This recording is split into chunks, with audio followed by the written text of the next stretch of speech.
Coming down fast, baby. We in training camp. Okay. Time to get to it, baby. I'm talking about, I've been in camp for like 5 weeks already. We 6 weeks out. Tickets on Ticketmaster. Oh yeah. I'm dropping down 3 weight classes. I'm going down to 160. Coming down fast, baby. We in training camp. Okay. Lock in, because we need to tear back the curtain on this absolute circus. Welcome back to the channel. Today, we are dissecting the sheer desperation of Claressa and Papoose, two people who genuinely believe the public is blind to their exhausting, calculated charades. They are orchestrating pure madness online, risking their own dignity just to move stadium seats. Last night, a video surfaced that made me physically pause. It's a clip of her grueling away in the gym, and right beside her, keeping pace on a treadmill, is Papoose. The moment it flashed on my screen, the puzzle pieces instantly clicked. We have walked down this exact road before. Look closely at this footage. Pay attention to her hair. She is intentionally flaunting her raw. She went into... Y'all know I was speechless. Now I don't win it. Had to get my face together, grab my Damani from my lips. Hold on.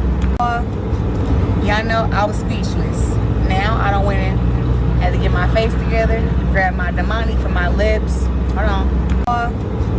Y'all know I was speechless. Now I don't win it. Twitter. Had to get... Why? Because she knew the sudden, dramatic reveal of her real hair would ignite an absolute firestorm of gossip. Let's be real, we all remember when she fiercely defended a synthetic wig, claiming it grew from her own scalp. Now, the mask is off, and buried right beneath that shocking image of her actual hair is a direct digital link to Ticketmaster. It is a calculated trap. Meanwhile, you have Papoose, a grown man pretending to be a dedicated fitness enthusiast, wasting precious energy on a treadmill. We know he doesn't live in that gym. I genuinely wish he would step aside and let her focus entirely on her actual athletic training. Instead, he's running in circles on a machine, mistakenly believing his mere presence is going to magically fill an arena. It is complete delusion. This entire spectacle is an exhausting carbon copy of the crisis she manufactured out in Aruba. Remember that massive makeup disaster? She claimed an anonymous artist completely ruined her face, yet she guarded their identity like a state secret. She swore on everything that she captured the entire ordeal on video, yet the world never saw a single second of that footage. Not a hand, not the back of a skull, nothing. And the moment the internet began relentlessly tearing her appearance apart, she instantly pivoted. She rushed directly to her platform, completely switching gears to aggressively peddle her daughter's cosmetic line, forcing lip gloss down everyone's throats. Fast forward to today, and she's running the exact same play on a treadmill, utilizing her natural hair as bait.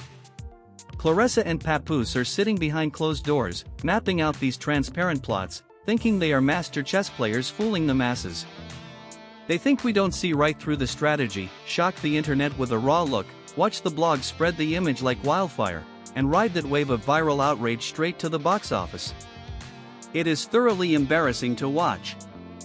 We are talking about a man creeping up on 50 years old, actively engaging in cheap internet games for digital clout.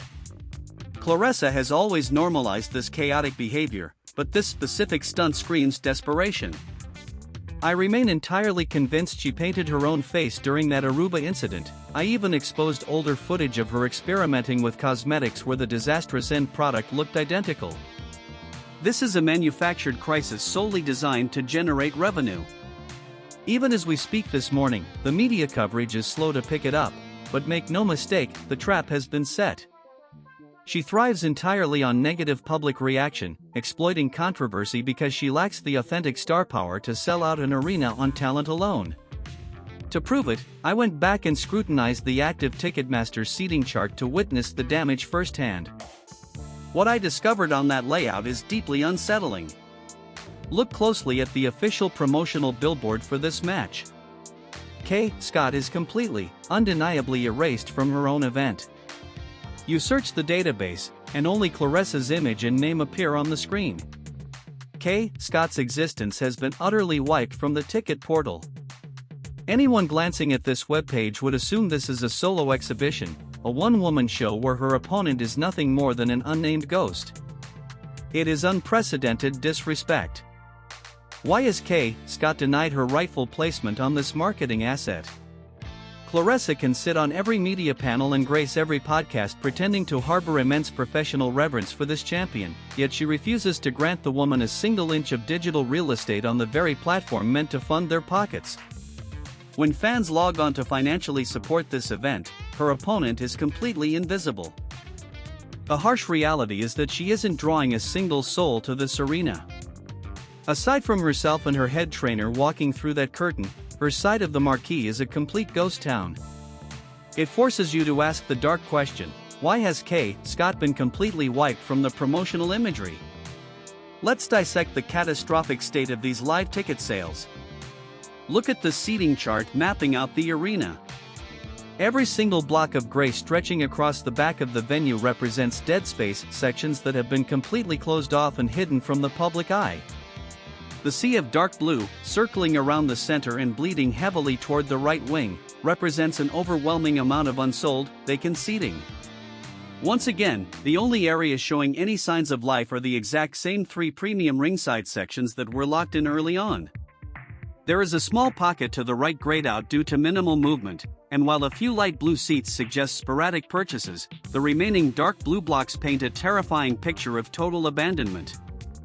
The arena is virtually empty. The whispers circulating behind the scenes claim they have barely scratched the surface with 4,000 tickets distributed.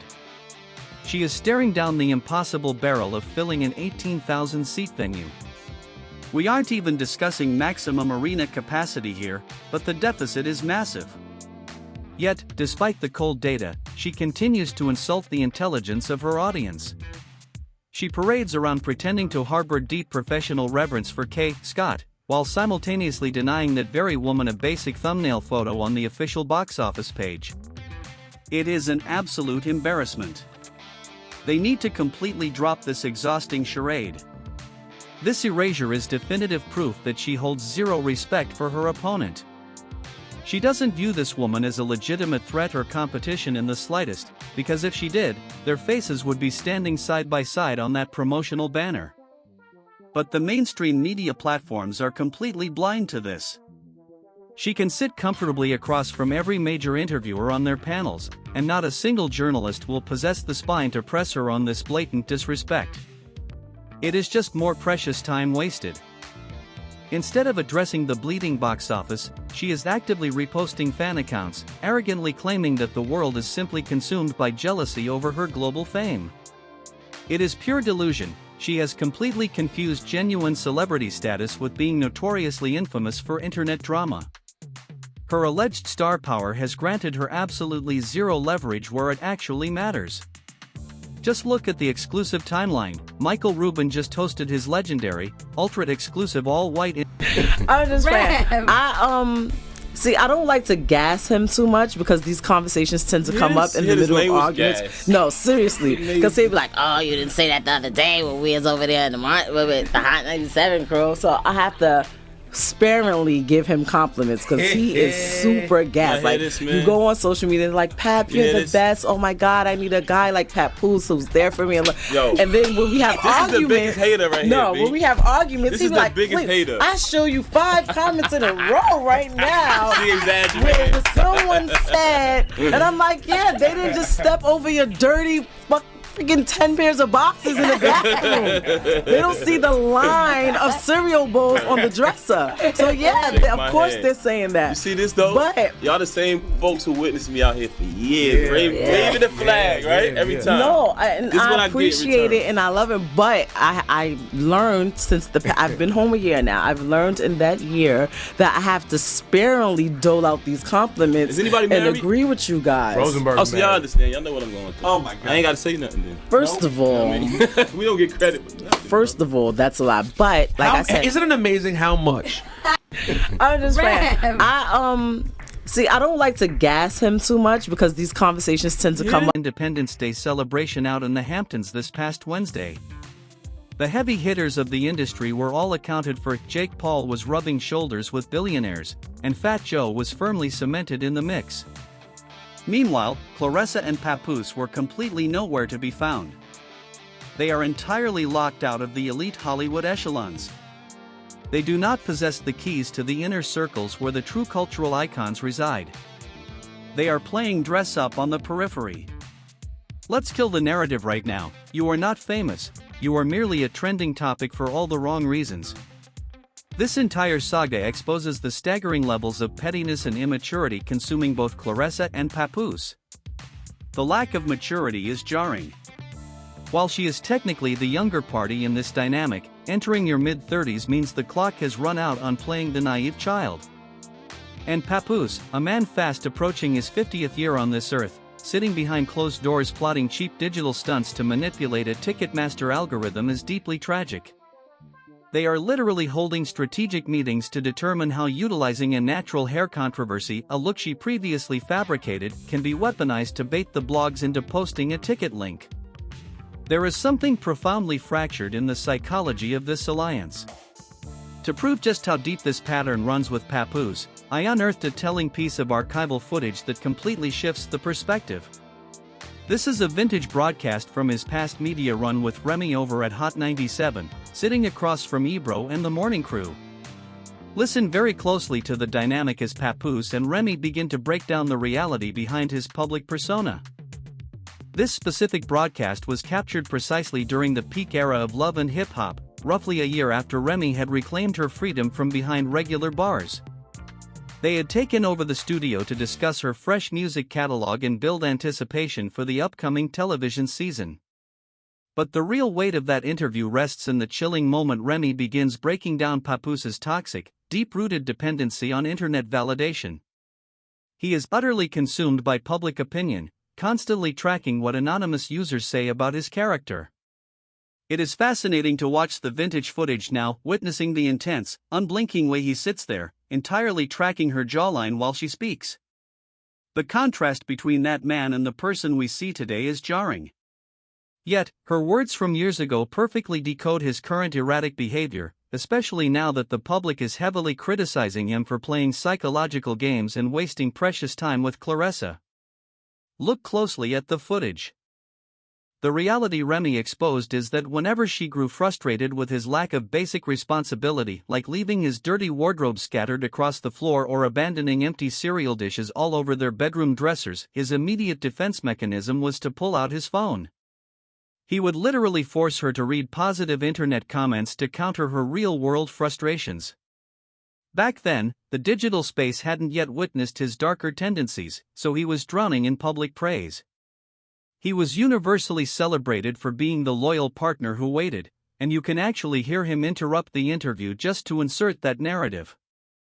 It makes you realize how many times he must have privately weaponized that sacrifice against Remy, drilling it into her head that he held her down during her darkest hours.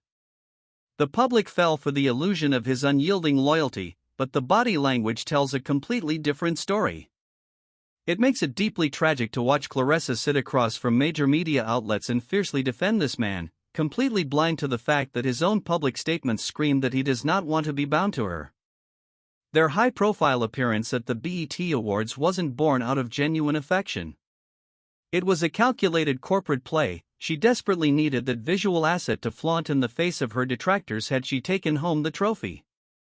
A win would have unlocked new financial doors and injected capital into their brand. Instead, he views the entire evening as a massive, wasted loss. Hearing Remy tear back those layers confirms that his psychological makeup remains entirely childlike. He lacks the foundational strength of a real leader. Remy recognized the pattern early on. Every time she attempted to voice the truth on air, he would quickly move to silence her, laughing it off nervously, speaking over her vocals, and shouting about what a husband deserves for his loyalty. Imagine surviving a grueling prison sentence, only to return home to a man who constantly holds his presence over your head, all while the family finances were quietly dissolving behind the scenes through reckless spending and gambling debts. Claressa, you need to wake up, because a reckoning is coming to your timeline. The moment Papoose decides to completely flip the script on you, the fallout will be catastrophic. Perhaps she will continue to blindly defend him, or perhaps she is too deep in the illusion to escape. But make no mistake, the day you attempt to log on, play the victim, or hold him accountable, he will be completely locked, loaded, and armed with receipts to paint you to the media as an unstable, unhinged woman. The trap is too obvious to ignore. Drop your thoughts in the comments section below. Hit that like button, make sure you are fully subscribed to the channel for more raw breakdowns, and share this video everywhere. I appreciate the support, and I will catch you all on the next update.